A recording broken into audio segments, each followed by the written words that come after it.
Non-destructive testing using ultrasonic waves. Ultrasonic waves using the principle of propagation and reflection of sound waves for studying the quality of the materials. We will consider the workpiece. The black spots indicate the atomic arrangement. At the right end, we will fix the rigid stop. At the left end, it will be fixed with the transmitter disc. The transmitter disc is used to send the sound waves. Now the sound wave will move longitudinally towards the rigid stop, and when it is reaching the rigid stop, it will be reflected back and it will reach the receiver end. In this way, the sound wave will transmitted throughout the workpiece. If it is a free end also, the sound wave will be reflected and it will reach the receiver end. In this manner, ultrasonic waves will move to and fro inside the workpiece so that we can identify the quality of the materials. For ultrasonic testing, we will consider the workpiece.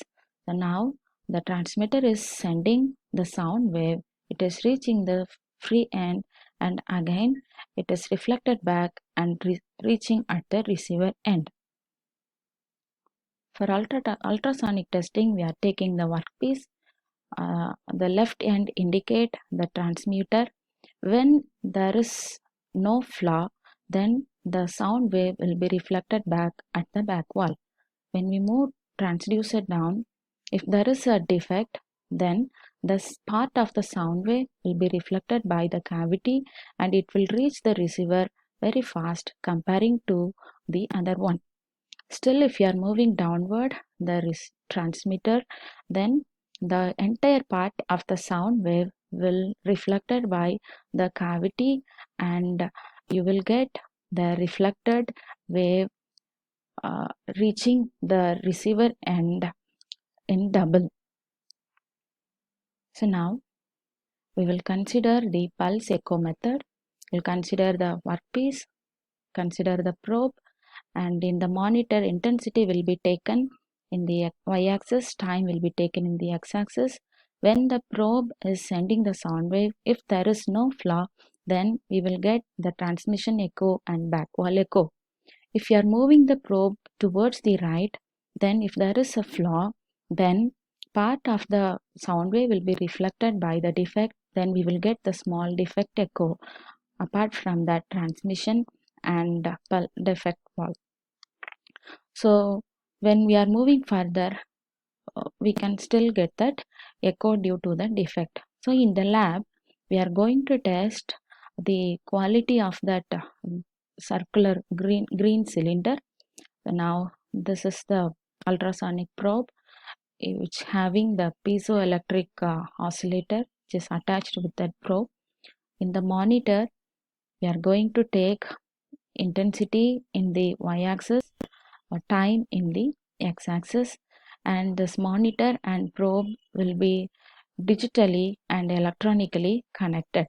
So now we are going to place this probe on the cylinder to test the quality of material. We are not able to receive any echo because there is no direct contact. Using the gel only, the contact will be there. So now we are able to see the echo.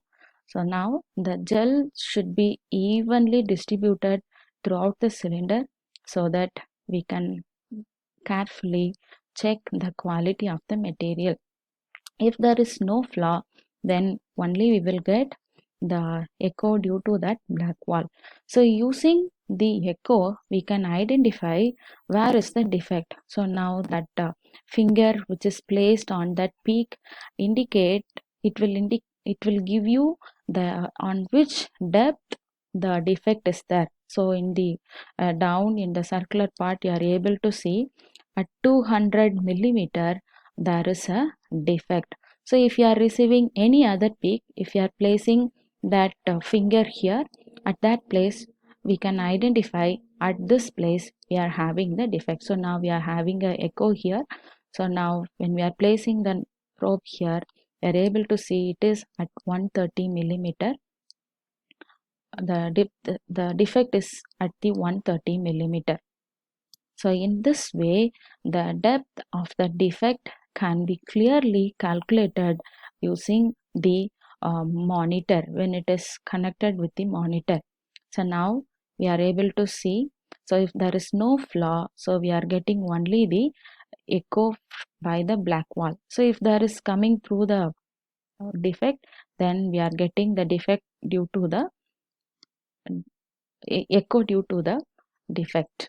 And here it is coming near to the crack, so we are able to see the echo which is due to the cracks.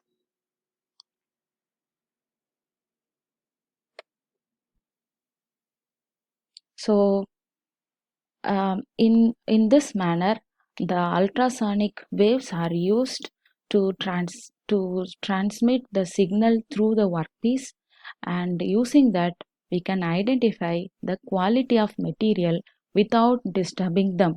We are not breaking it, we are not doing any harm to the materials, but still we are able to identify where is the defect, if there is any defect or not. So for transportation purpose, so if there is a flaw in metallurgical material that we are using in the transport, if there is a crack or if there is any hole which is inside, that can be identified using this ultrasonic testing. So the quality of the materials without being destroyed, it will be calculated using the ultrasonic materials. Thank you.